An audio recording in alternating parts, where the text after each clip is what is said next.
ये जो आदमी रोड पर चल रहा था इसको मैं नहीं जानती हूँ और इसके रिलेटेड व्लॉग है भी नहीं। बस मैं रोड पे गाड़ी चला रही थी, आगे से एक गाड़ी ने मुझे ओवरटेक किया। उसके लिए मुझे आपको अपनी स्टीयरिंग का साइन दिखाना पड़ा, क्योंकि मैं लड़की हूँ, आप समझ सकते हो मेरी ड्राइविंग स्किल्स, है ना। तो अब आगे बढ़ते हैं व्लॉग में। और व्लॉग में मैं अपने नेफ्यू को लेने के लिए जा रही हूँ। हाय, माय नेम इज़ आयशा। ये है मेरा एक मिनी व्लॉग जिसमें मैं आपको दिखाऊंगी आज मुझे अपने रूम में कितनी सारी चीज़ें मिली है जब मैं रूम की क्लीनिंग कर रही थी। और यहाँ पे मैं अपने नेफ्यू को लेकर आ गई थी उसके घर से। इसे मैं अपने घर पर ले जा रही थी। अर्ली मॉर्निंग उठकर सबसे पहले मैं इसे रिसीव करने के लिए गई और इसे पिक करके लाया अपने घर। और घर आते ही मैंने रूम को क्लीन करना स्टार्ट कर दिया। जब मैं बाहर से वापस आई थी तो मुझे इंस्टेंटली रूम क्लीन करना चाहिए था, बट उसके पीछे ये रीज़न था कि मैं बहुत गहरे सदमे में थी।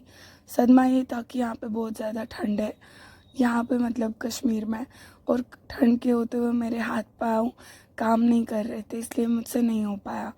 आज अपने रूम को क्लीन करते हुए मुझे बहुत सारी चीज़ें दिखी जो मैंने कभी कभी किसी टाइम पे कहीं पे रख कर भूल गई थी या फिर मिसप्लेस हो गई थी। और ये सॉरी इसके लिए, ये मेरे बाल है जो मैंने एक टाइम पर कॉम करके चोरी रखने के लिए बेड के नीचे फेंकती हूँ मैं। ये सब बातें मेरी मम्मा को नहीं पता और मैं अपना रूम खुद ही इसीलिए क्लीन करती हूँ, सो दैट कि मेरे ये सब चीज़ें, मेरी अनहाइजीनिक गंदगी की चीज़ें मेरी मम्मा ना देखे और मुझे इस घर से निकाले ना, जहाँ पे मैं रेंट फ्री रहती हूँ। ये मेरे रूम की हालत हो रही है अभी, ये सब मुझे करना है। और इसके साथ में आदमस मेरे घर पे था और ये मुझे क्लीनिंग नहीं करने दे रहा था, बार बार मेरे पास आ रहा था और मुझे इसके साथ खेलना पड़ रहा था, because at the same time he is way more cute. और मुझे क्लीनिंग करते हुए साथ में ये फेस मास्क मिला था, फेस पैक डी टैन का, तो मैंने सोचा जब तक मैं क्लीनिंग करूँगी रूम की, साथ में मैं अपने फेस पे ये भी अप्लाई कर देती हूँ। ठंड के होते हुए मैंने अपने कपड़ों को खिड़कियों से डाल दिया था बाहर सूखने के लिए। ये हूँ मैं, और मैंने अपने फेस पे मास्क लगा दिया है जो मेरे सफाई के दौरान साथ में ड्राई हो जाएगा।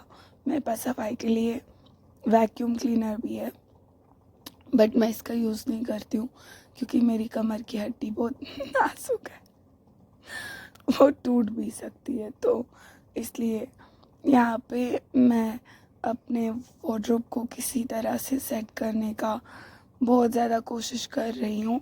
और हाँ, और एक चीज़, मेरा गला बैठा हुआ है जो आपने नोटिस किया होगा।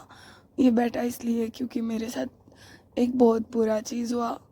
मेरी लाइफ में एक ब्लैक डे आया और मैंने अपने बेबी को खो दिया।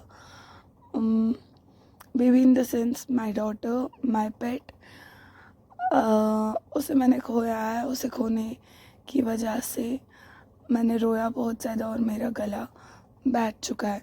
ये फ़ोन जो मैं आपको दिखा रही हूँ ये मेरे 10th क्लास में मेरे पापा ने मुझे ला के दिया था, जिसमें एक सी टाइप से चार्ज भी होता था, इसमें डुअल सिम का ऑप्शन भी है और ये बहुत ज़्यादा मिनी था। यहाँ पे मुझे अपनी ग्रैंड मदर की कुछ रखी हुई निशानियाँ मिली, उनके हज के टाइम पर जो उन्होंने अपना कैप यूज़ किया था वो, उनके ग्लासेस और मेरे ग्रैंडफादर का टाई, ये सब चीज़ें मैंने अपने वार्डरोब में रखी है। मेरे ग्रैंड मदर का वॉलेट, इनको मैं उनकी यादगार की तरह अपने पास रखती हूँ हमेशा। ये कुछ हालत हो गई है अभी मेरे वार्डरोब की, बहुत ही बुरी। यहाँ पे मैं जब क्लीन कर रही थी तो मैंने सोचा एक ही बार मैं पहले सारे कपड़े बाहर निकाल देती हूँ, वार्डरोब का एक एक शेल्फ साफ़ करती हूँ, फिर उसके बाद फिर से लगाऊंगी, तभी जाके मेरी मम्मा इस सब चीज़ों को एक्सेप्ट करेगी, वरना तो नहीं। सफाई करते हुए मुझसे ये हो गया। हाँ, जो आप देख रहे हो एग्जैक्टली यही हुआ मुझसे, क्योंकि मैं हाइट में बहुत ज़्यादा छोटी हूँ, ऊपर वाले शेल्फ पे नहीं पहुँच रही थी, तो मैंने सोचा मैं इस पे क्लाइंब करने के लिए एक शेल्फ पे चढ़ती हूँ और शेल्फ पे चढ़ते ही वो टूट गया। This is how it is. Height में छोटा होने की प्रॉब्लम्स आपको मैं प्रैक्टिकली दिखा रही हूँ। अपने इस व्लॉग में।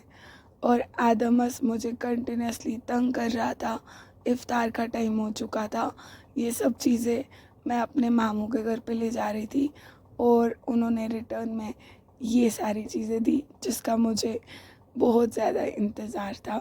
थोड़ा सा दिया और बहुत ज़्यादा वापस मिला और मेरे फेवरेट खजूर्स भी मिले। इफ्तार करने के बाद मैं थोड़ी सी भी एनर्जी नहीं बची थी और काम करने का, तो मैं ड्राइव पे चली गई और मैंने अपना रूम आगे कैसे तैयार किया वो देखते हैं नेक्स्ट व्लॉग में।